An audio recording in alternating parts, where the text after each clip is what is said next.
تو تمہارے نانا نے کہا تھا اے انس میرا بیٹا میدان کربلا میں گر جائے گا تو تم اس وقت مدد کر کے جنت حاصل کرنا. مجھے معلوم نہیں تھا. ابھی تمہارے نانا میرے گھر گئے تھے اور کہا اے انس تم سو رہے ہو, میرا بیٹا کربلا میں گر گیا. میں فوراً جلدی سے چلا اور بڑی نعرہ تکبیر نعرہ رسالت حضرت سید حسان میں عطا کرنا بلے گلزار قادرہ خاندان برکات فیضان مولانا نعرہ تکبیر نعرہ رسالت.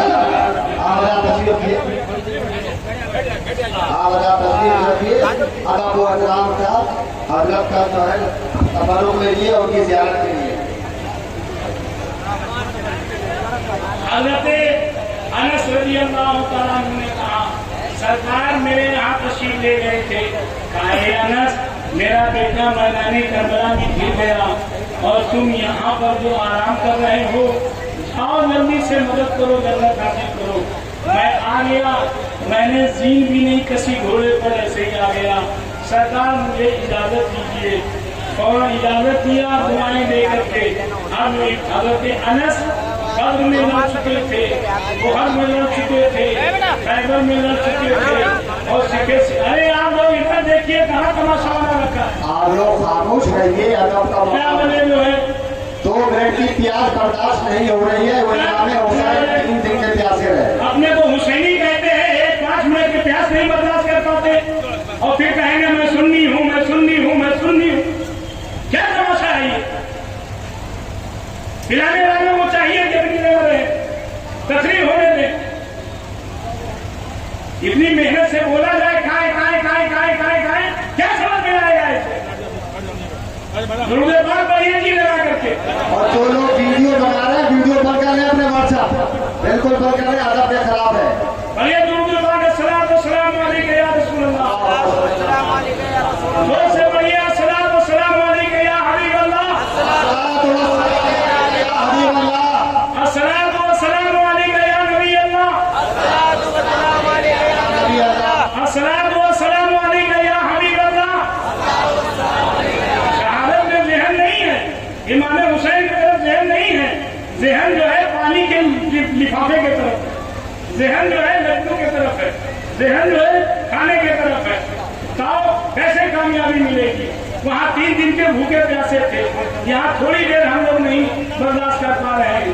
ذرا آپ غور کیجئے کتنی محنت سے میں آپ کے درمیان میں تقریر کر رہا ہوں اور آپ کائیں کائیں کر کے پوری تقریر ہمیں میں اڑائی دے رہے ہیں.